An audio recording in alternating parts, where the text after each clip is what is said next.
bring you Our Miss Brooks, starring Eve Arden.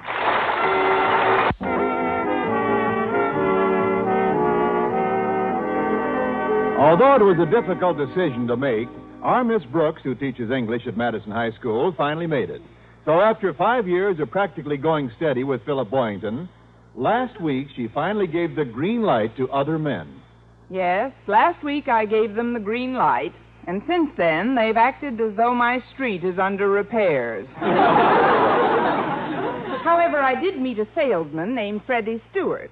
And when a girl has spent 5 years being taken to a hot dog stand for dinner, a movie, and then a soda fountain afterward, anything would seem like a change. So Wednesday night, I went out with Freddie, and the evening seemed most enjoyable. The hot dogs were delicious. The movie great, and the double malteds were out of this world. But of far greater interest than my latest acquaintance was my landlady's new heartthrob. For the past 2 weeks, Mrs. Davis had been trying to conceal her little romance, and I had been trying to conceal my curiosity. By breakfast time Thursday, I could no longer bear the suspense. But before I could ask her about it, Mrs. Davis posed a question of her own. I suppose you've been wondering where I've been spending my evenings in the last few weeks. The question did cross my mind. Well, dear, I've been going with the most wonderful man. Oh, Connie, he's so whirly, so suave, so debonair, so romantic. Who is he, Mrs. Davis? Henry, our butcher. Our butcher? Yes, that's the man who's been dating me. And I have further news for you. Now, hold on to your seat, dear. I'm even thinking of marrying him. Well, that's one way of being sure of the choice cuts. Mrs. Davis, you're not serious. Oh, but I am, Connie. Henry Pringle seems just right for me in every way. But, Mrs. Davis, this seems incredible. Who is he? What do you know about him? Where did you meet him? I met him over the phone about 3 weeks ago. You met him over the phone? That's right. I was calling in my order to Schmidt's butcher shop the way I generally do, and Henry answered it. But how did you finally meet him in person, Mrs. Davis? Well, 4 days after that first call, Henry appeared at our house in the afternoon with a large box tied with a wide red ribbon. He brought you some flowers? No, dear. Our pot roast for that night.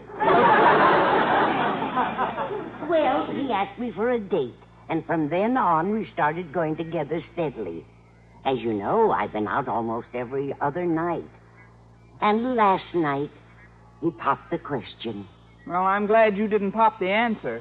Mrs. Davis, you know I want you to be happy more than anything else in the world, but you've gone with Henry such a short time. After all, what do you really know about him? What has he told you about himself? Well, dear, he's a bachelor, been in town a month, and he's Mr. Schmidt's partner. But do any of your friends know him? And why hasn't he ever come over to the house to meet me?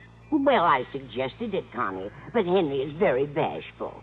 However, he was going to meet you up to the time I told him you taught English at Madison High. That's when he backed out. Well, I won't hold that against him. That's when most men back out. Anyway, dear, you'll meet him tonight. I invited him to dinner, and I told him I'd give him my answer then. Mrs. Davis, not so soon.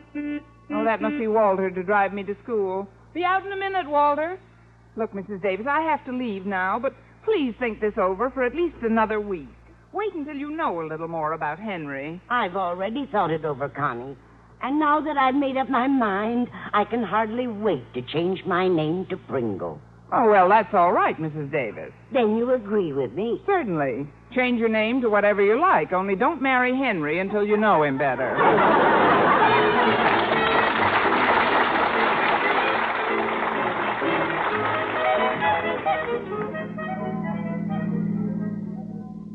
Gosh, Miss Brooks, you haven't said a word since you got in the car. It isn't my driving that's bothering you, is it? No, Walter, I'm worried about something else today. Oh, well, I wouldn't worry about that, Miss Brooks. I mean, what can you expect when last night was the first date you had with him? What? Walter, how did you know I had a date last night? Well, Harriet and I saw you in the balcony of the Bijou last night. Hey, what'd you think of Beat the Devil, Miss Brooks? Oh, my date wasn't that bad. Oh, you mean the picture. I thought Humphrey Bogart was fine. But I'm not thinking about myself, Walter. This concerns someone else. Well, you're certainly not worried about Mrs. Davis's romance, are you? And you know about that, too. How did you find out about that? Yeah, I was also up in the balcony with Harriet the night before. You went to the same movie with Harriet 2 nights in a row? And tonight I'm going back alone and see the picture.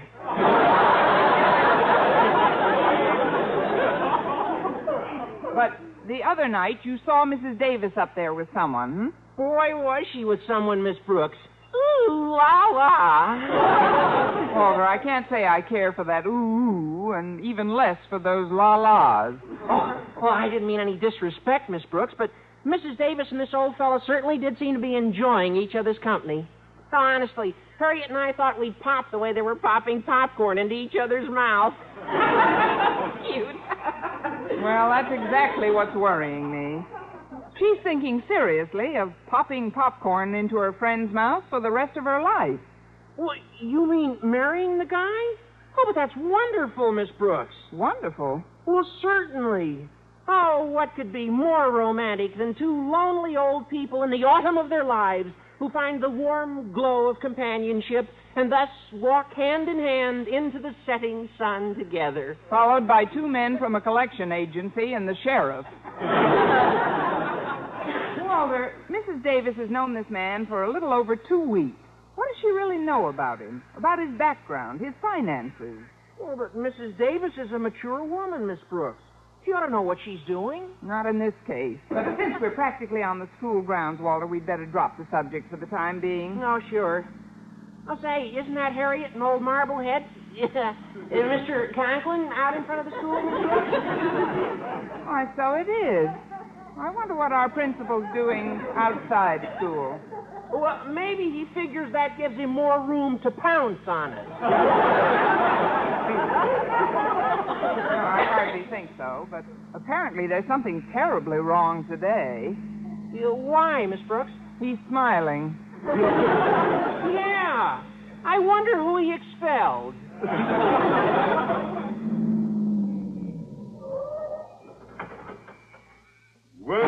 Well, it seems we're all arriving about the same time this morning. Good morning, Miss Brooks. Good morning, sir.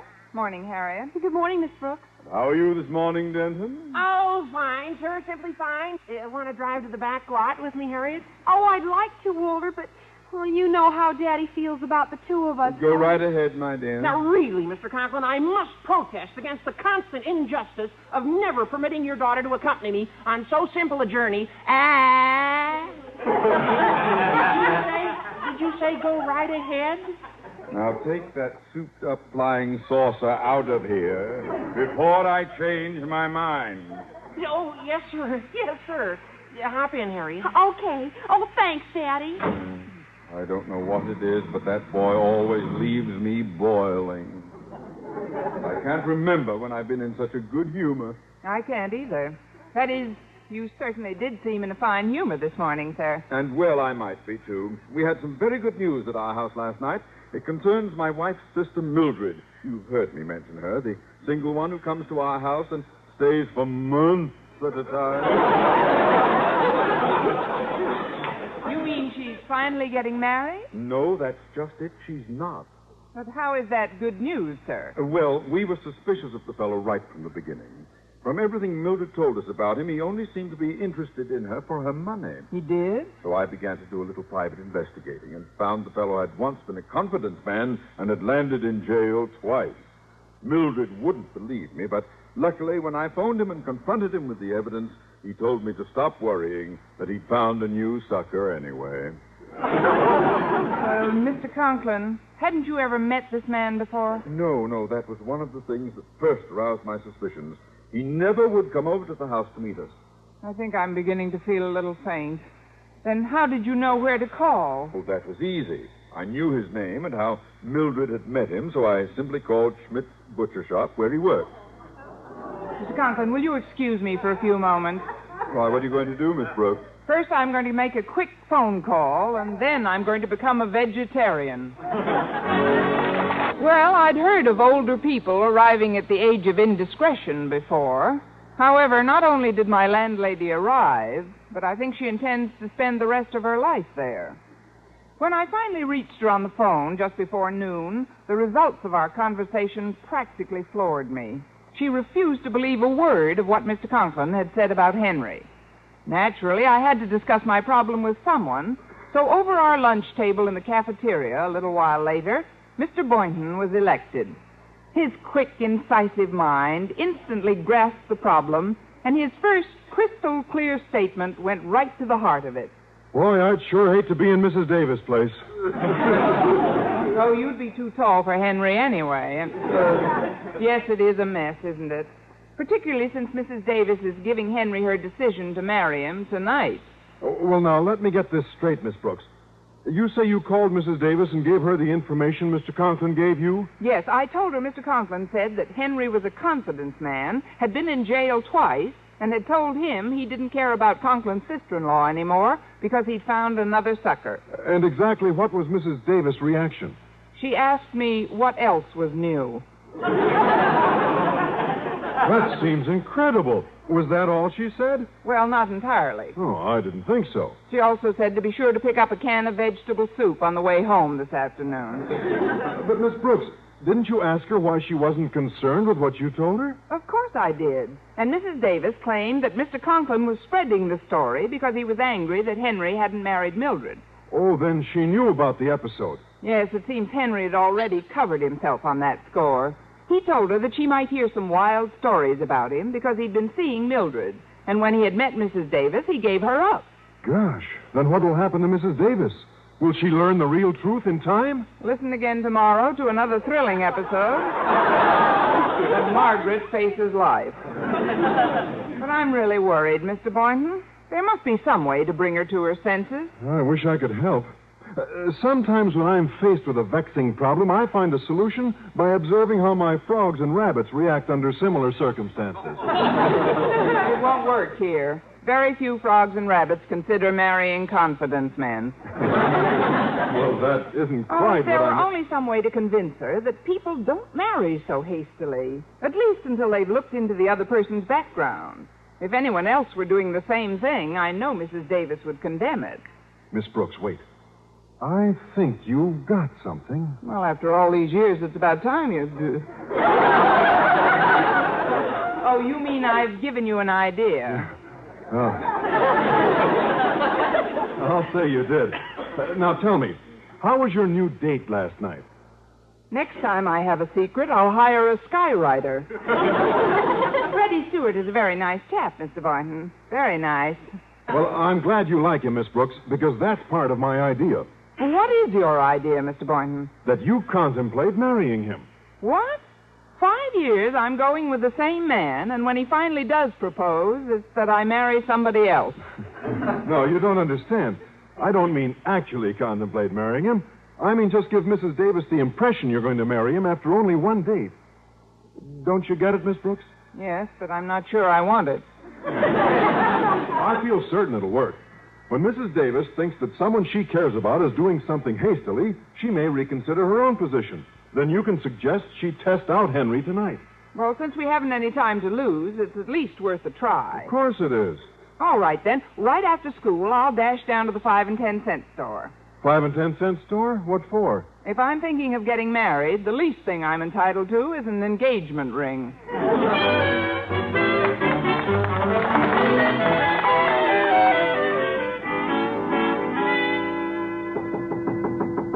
Entree. No, it's me, Mrs. Davis. I know. Come in, Mrs. Davis. My, you're home early this afternoon, dear. But why are you packing? I'm not really packing, Mrs. Davis. Just throwing a few things into my valise. I'll be back in a few days. But, Connie, why didn't you tell me you were taking a trip? Well, this one came up suddenly, and it seemed so insignificant it was hardly worth mentioning. Why not, Connie? I'm getting married. Well, Connie, even an insignificant trip like that is worth telling me about since you're getting married. Connie, When did you decide to do that? About an hour ago, during a lull in the conversation. We're getting married this evening. Well, I think it's simply wonderful, dear. Huh?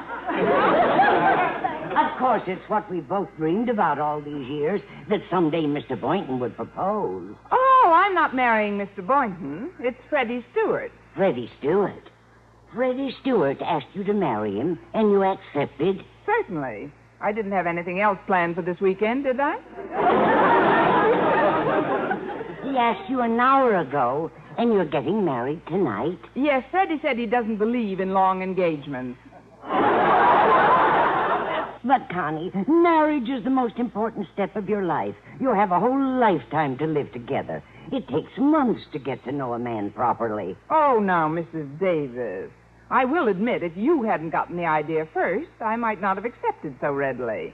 Well, Connie, maybe I was wrong. Maybe we're both being a little hasty. I tell you what, dear. If you'll tell Freddie you want a little time to reconsider, I'll put Henry to the acid test tonight. The acid test? I didn't mean for you to disfigure him for life.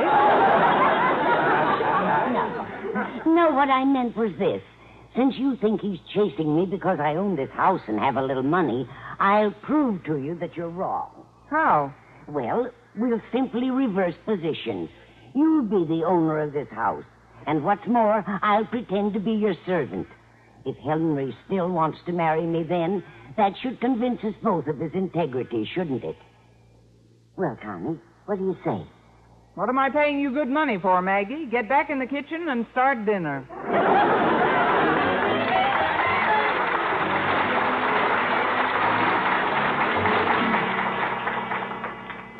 Well, Connie, how do I look? Oh, like the perfect maid, Mrs. Davis. You did a swell job on that dress in Do you such like a hurry. it, dear? I just sewed a little lace on an old black dress I found in the attic. But I'm afraid I cut it a little short. My knees haven't felt this drafty since 1926. Oh, this must be Henry now. You better go inside and give me a few minutes alone with him before you announce dinner. All right. Oh, hello. You must be Henry Pringle. Yes, my dear, Henry Pringle. And you must be Miss Brooks. Ah, I've heard so much about you. Believe me, my dear, there isn't a morning when my little sweetheart phones in a meat order that your name doesn't come up. I know. I go well with calves' brains. But won't you come in, Mr. Pringle? Just Henry. Well, come in, just Henry. Walk right in. Thank you, thank you. Margaret's already told me a good deal about the two of you. Yes, we're about ready to enter the sacred state of matrimony. Where is my little girl, Miss Brooks? I've brought her a little something. Oh, how nice. A box of candy. What are they, caramels, nougats, or chocolate-covered creams? They're meatballs.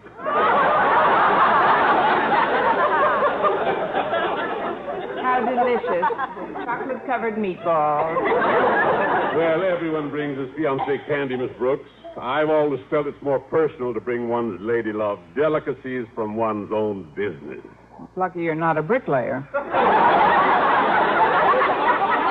Well, it's a pleasure to welcome you here, Henry. I feel as if I almost know you already. And I feel the same way. Margaret's told me so much about you, how you taught school and everything. She told you I taught school? You're not a school teacher? Oh, gracious, no. That's only for people who have to earn a living. Or is the word scratch for a living? My, that Margaret certainly has a vivid imagination. Next, I suppose, she'll be telling you she owns this house. She doesn't own this house? Oh, now, really? Does a servant ever own her mistress's house? She's your servant? Henry, am I coming through clearly? But, she never told me anything about that. Well, let's go into the living room and wait for her. Only please watch those scatter rugs. I simply can't believe Margaret's your servant. Ah, here's Maggie now. Dinner is served, Mum. I warned you about those scatter rugs.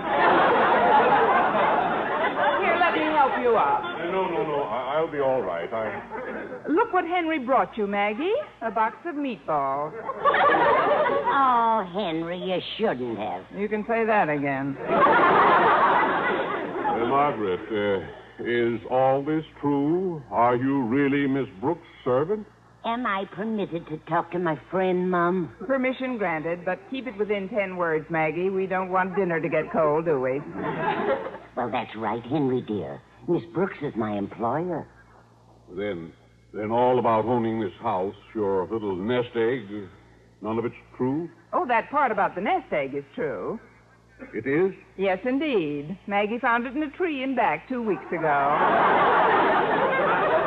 It ought to hatch any day now. Now, I know you both want to get started with your dinner as soon as possible, so go right ahead into the kitchen, Henry, and sit down. Into the kitchen? Yes, don't bump your head on the ironing board. That way, the sooner Maggie can serve me my dinner, the sooner you can get at the leftovers. Well, let's have no more talk now, right, Maggie? Coming, Henry? Just a moment, Margaret. I'm not very hungry. Frankly, I never expected all this. Oh, I'm sorry if I exaggerated a little, dear. A little? This isn't your house? No nest egg? You're Miss Brooks' servant? But it really doesn't make any difference, does it? As long as we have each other. Well, frankly, It doesn't make any difference, does it, Henry? You said last night, regardless of what, love would find a way. And right now, it's looking awfully hard. Well, Margaret, to be perfectly honest, Aye.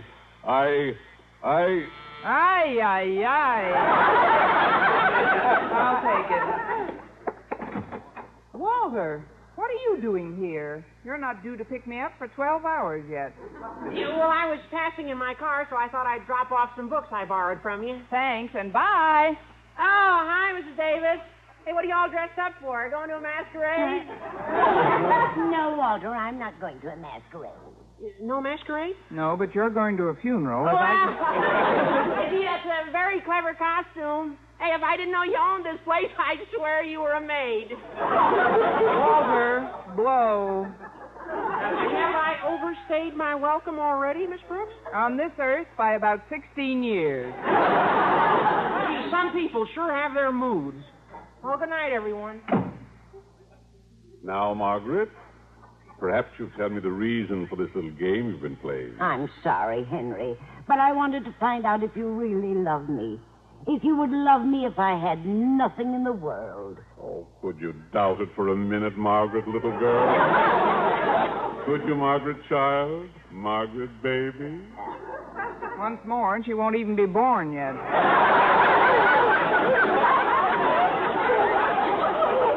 I know it now. I was a fool, Henry. Can you forgive me?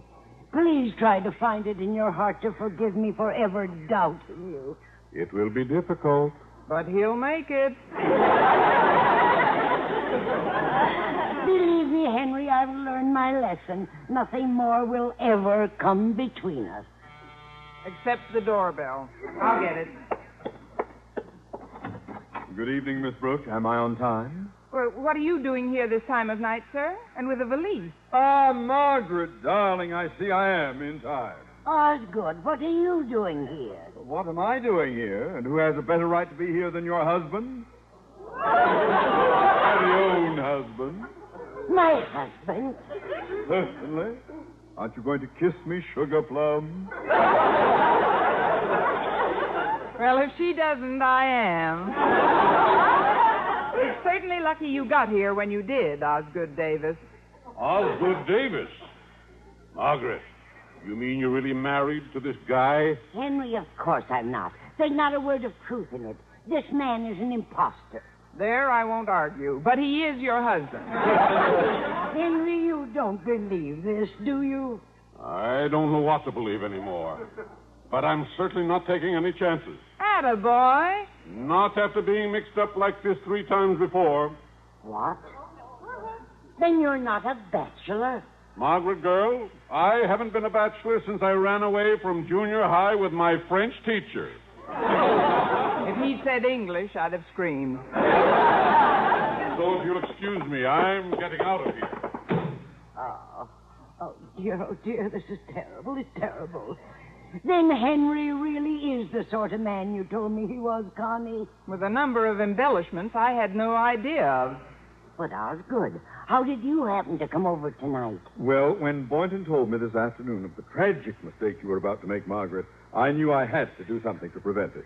Particularly when he said you wouldn't believe a word of what I told Miss Brooks. But how did you think of this husband role, Mr. Conklin? Well, that was just a shot in the dark, Miss Brooks. Well, luckily everything worked out fine, and I believe I have an idea how we can prevent this sort of thing from happening again. How, dear? From now on, I'll do the ordering by phone.